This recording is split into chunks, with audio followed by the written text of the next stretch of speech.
Right, good morning everyone. Welcome back for another episode. It's been a long time since I've done one.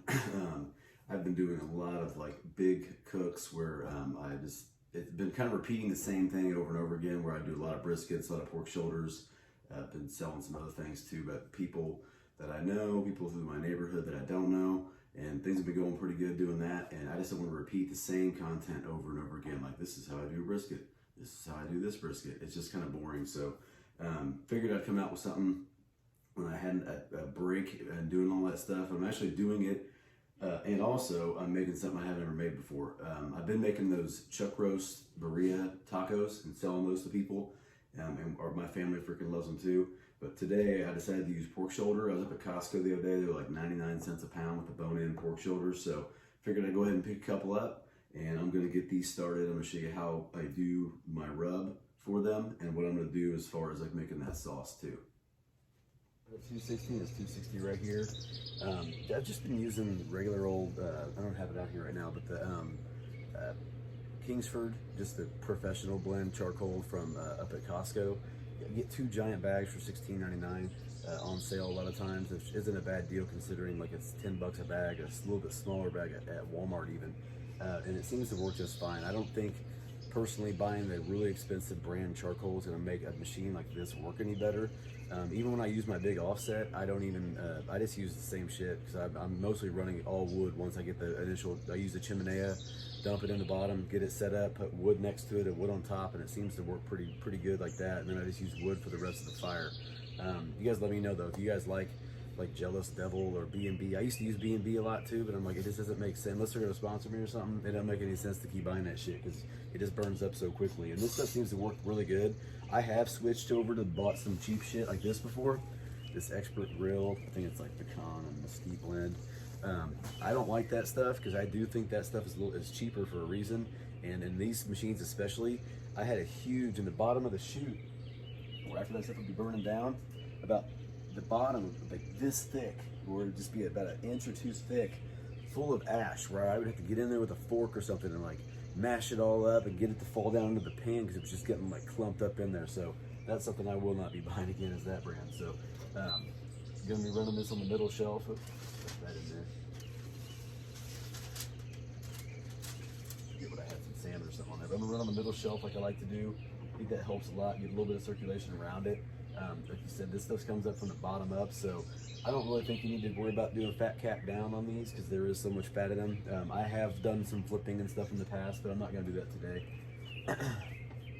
These will smoke for probably 5 hours, and then once that 5th hour hits, I check them and they look good, and they get about 165. That's when I'll put them in a foil pan, and I'll show you what I'm going to do as far as that sauce goes.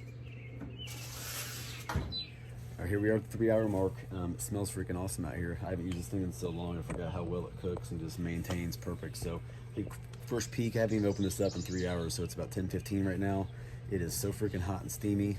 I'm kind of in the middle of doing some projects back here, of course, but there's my big smoker. There's the drum I built. I'm not sure if I've even done a video with that yet, maybe a rib video. And that's my Acorns, it's covered up right now. That's my Acorn smoker I picked up right there. I got that thing on the marketplace for $75 freaking dollars. The dudes, when I had to pick it up, I was checking it out and it looked like it was a pretty nice shape, and the dude's wife stuck her head out the kitchen. She goes, he only used it 3 times. So maybe you start laughing. But anyway, if you can find those things on marketplace all the time. I think they personally make like the best wings. So the wings I've made on it so far have been awesome, and then just grilling in general is awesome. So I actually like it better for those aspects than I do the Masterbuilt. But for very small smoking projects and things I got coming up, I will use the Masterbuilt for sure.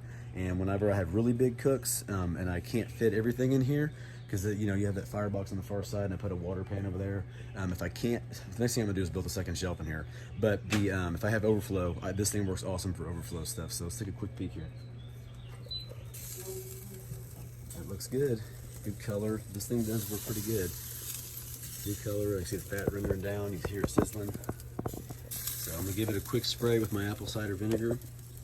I might twist these around and then just let them roll. I won't even check the temperature for probably 2 more hours because I know by color it's not even close yet. So getting there.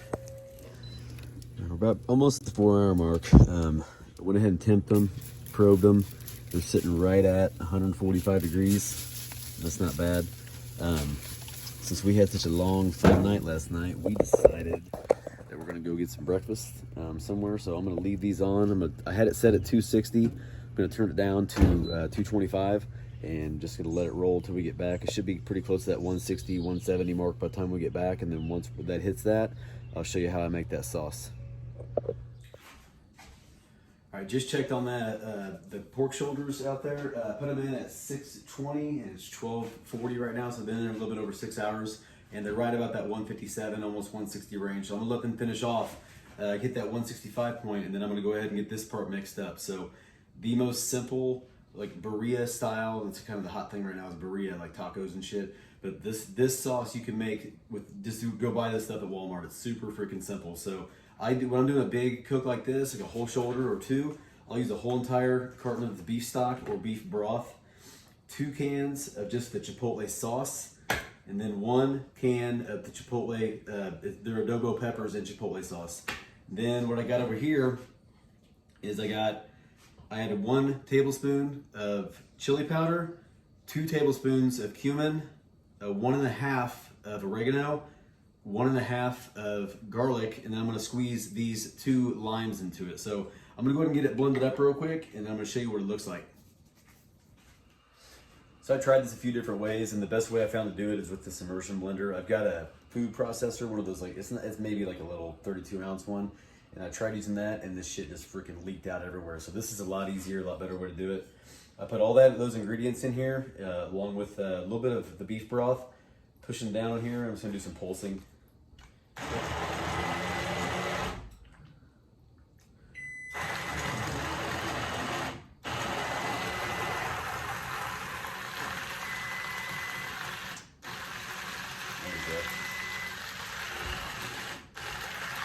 Make sure those peppers are really chopped up in there so they're not super chunky. Work it through top to bottom, or bottom to top, whatever's easier. That looks awesome. This actually looks better than the last one I made. I've been experimenting here for a while on this recipe. Yeah, see all that shit right there? That's like the skins of the peppers coming off. Oh, shit. This thing knocked off here. There's a skin right there. What I'll do is put this in a bigger container now, add some beef broth and whisk it all together, and then I'm gonna go grab those shoulders and bring them in. All right, so here's that container I just made. It's pretty thick right now, which is not a bad thing. Yeah, looks pretty damn good that way. I'm gonna kind of eyeball it now. I was gonna add the whole container. I might still. I'm gonna go ahead and do half of what's left. I'm gonna whisk it all together.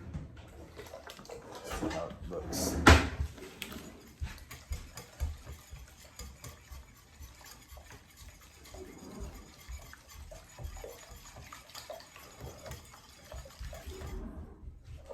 It's still pretty thick. I think with 2 shoulders, I might as well pour the majority of this in.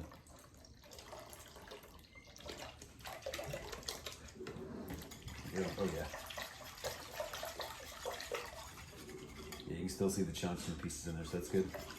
So I used about 3/4 of a 32-ounce container. And you know when you put the shoulders in the foil like I'm gonna do, you're gonna get more moisture in there too, so you're gonna get even more sauce. So that's what you want though. Just like that. Let's go grab. Okay, just pulled these off the smoker. They're sitting right at 165. I'm gonna go ahead and I added some onion to that sauce too, so I'm gonna go ahead and get this all mixed around, and I'm gonna go ahead and I'm gonna cover them, and then I'm just gonna pour everything around the sides. So I prefer the really deep foil pan over just wrapping them in foil by itself for pretty much everything, especially when I'm doing this, obviously. But this is gonna be great. So completely covered. I'll probably rearrange some of those onions. What I'll do is just wrap this in foil, and I'm gonna let them sit. Ooh, lots of onion there. Let it just sit for probably 2 more hours. Shit, making messes. Probably 2 or 3 more hours until it hits that 195, 200 mark. Honestly, I've cooked so many pork shoulders over the last like 3 months that I don't even really go off temperature anymore. I just poke through the foil, and when it feels like butter, I know they're done. And then they need at least 2 hours rest. What I prefer to do now is actually cooking them the day before I serve them to people, put them in, let them cool off to about 100 degrees, put them in the fridge, pull them out the next morning, put them back in the oven at 300, and then pull them for the people. And they come out even better that way the next day. So I'm gonna wrap this up and get them in the oven, and we're gonna just have to sit and wait. Here we are 11 hours in. Just pulled this out of the oven for the first peek. Have not opened it yet. Interested to see. I know it's probing really good, like butter, and the temperatures are around 204, 205. One time said 208, but this is, I can't find my good one right now, and this is an old school little Weber one. It's like $10 at the Walmart. So I really go off feel though, not so much temperature reading, especially for stuff like this. Oh mama. Yeah, when it's coming off the bone like that right there, you can tell. Oh yeah, it's super tender already. I'm just gonna pull this piece off of here just because. Hell yeah. Oh yeah. We're gonna let this rest for about an hour, at least an hour, and then I'm gonna get everything kind of pulled apart, get it all mixed together, and we'll kind of see how this turned out. It looks pretty freaking awesome so far. I've just been resting for maybe 45 minutes to an hour or so. It's got lots of juices in the pan from what I added to it, so I'm assuming I go ahead and pull it a little bit early. I got some people. I did do a commission cook on this. I got 4 people that are coming over. 2 are getting 2 pounds, and then the other ones are all getting a pound apiece. I'm taking a pound to a friend of mine tomorrow too at the gym. So these are one of the best investments. I actually got these for a gift, but for pulling pork, it is awesome because you don't have to worry about. I don't like using those claws. I like using my hands better, and you can really get in there a lot better and get this stuff out. So let's go ahead and pull this. I mean, the bone just freaking came right out, right? And this here, this is actually my favorite chunk. If I was gonna be kind of a dick and say something, I would save that chunk right there. I mean, that is like the best piece to me, the part that comes off of the inside of the bone. So what I'm gonna do, I'm gonna pull this and put it in a bowl, and then I'm gonna like kind of stir this up and put it back in. But you know what, shit, I already used that bowl today, I'm gonna clean it. So let's go ahead and get some of this off of here. Oh man, decent smoke ring for the Masterbuilt too. If you can see that, there it is. So that's a decent little smoke ring coming off that Masterbuilt. And I didn't do a ton of seasonings on it because some of the seasonings that in the rub that I used actually match up with the seasonings that are in that that Birria sauce that I put on here. Oh man, they're so freaking tender. Tell you what, if you don't like it spicy, you might not want to use that whole can of adobo peppers. I like it like that. I know a lot of people do like it like that, so that's what you're gonna get. Look at this stuff just pull apart. I mean, juicing on the inside here. Watch out for that door. That is just juicing on there. You guys get out of here. My dog's gonna kick my camera over. Go on, buddy. He's looking at that Birria sauce I dropped. Man, yeah, this is awesome. It's juicy. Yeah, it is juicy. So I'm gonna get this all pulled apart here. You like that? And get it settled in, get it all stirred up. And I gotta make sure, I wanna make sure that when I give people like by the pound orders, that they're gonna get a pound of meat, and then I can dump juice in after it. Because I don't know, if I dump in the juice too, they might not get that as much meat as I think they should be getting. And I think that's kind of shortening them a little bit, you know? The juice part, I do charge, I calculate everything in a way that I get paid for, you know, everything I put into it. So what I end up charging, some of you probably ask me, but I'll go ahead and tell you. For most of my pork stuff, I charge $14 a pound when it comes to orders. So out of an 8-pound pork shoulder, if you, after cooking it, typically you get between 4 and 5 pounds, okay? Normal cost for a pork shoulder up at Costco is $1.79 a pound. Most of them are 7 to 8 pounds, so if it's an 8-pounder, it might cost $18. So I probably could charge more, I probably should charge more, but pretty much after one order, I've already made almost the money back on the one piece of meat off of 1 pound. So if I, like today, you know, I got these for $1 a pound at Costco, which is just crazy cheap. Oh, that's good. And so what I did with that, I still charge the same, obviously, because the price is what it is. But one order pays for everything almost, so it's not a big deal. And we get some of this also for ourselves, which is cool, because I did a lot of the big cooks I did over the past, I guess 3 months where I haven't been posting very many videos. I would be cooking briskets all day, And my youngest daughter would come in, she's like, so some of that for us? I'm like, no, sorry, and she'd get so pissed. So anyway, I gotta figure out how to balance that stuff out so everybody's getting a little bit. So, but this is gonna make awesome freaking tacos, make awesome nachos. You can make anything you want with it. Obviously, you can make enchiladas out of it. You can do so much. You can see it's not overcooked because you still got some chunks in there. I don't like it like super fine.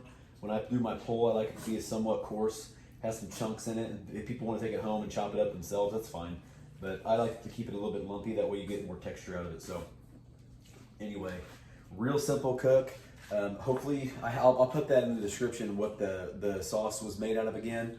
But it's really simple, and you can watch the video. Hopefully, watch it all the way through. You'll know exactly what to put in it, but it's not that difficult to do. If you like what you're seeing, like I always say, like, subscribe. I'm almost 1,000. I'm at like 720, and I haven't even posted in like 2 or 3 months. So my goal is to hit that 1,000 mark pretty soon. So like, subscribe, share with your friends, tell them all about it. If they live in Kansas City, tell them to hit me up. They want to get some food cooked for them. I do briskets, ribs, whole chickens, freaking pork shoulders. I do it all. Been doing some stuff. There's a place up here in Kansas City that I talked to a while back that I would like to go up next month or maybe August and do an actual like pop-up with barbecue, do some brisket sandwiches, pork sandwiches. The only thing I'm not good at, like, I mean, not that I'm the best at this, but the only thing I'm not really good at is doing sides and shit. So I got to figure out my good sides that I want to take up there, or I could just be lazy and do bags of chips. But I don't want to do that shit. So I'll figure it out. But like I said, appreciate you. Like, subscribe, share with your friends.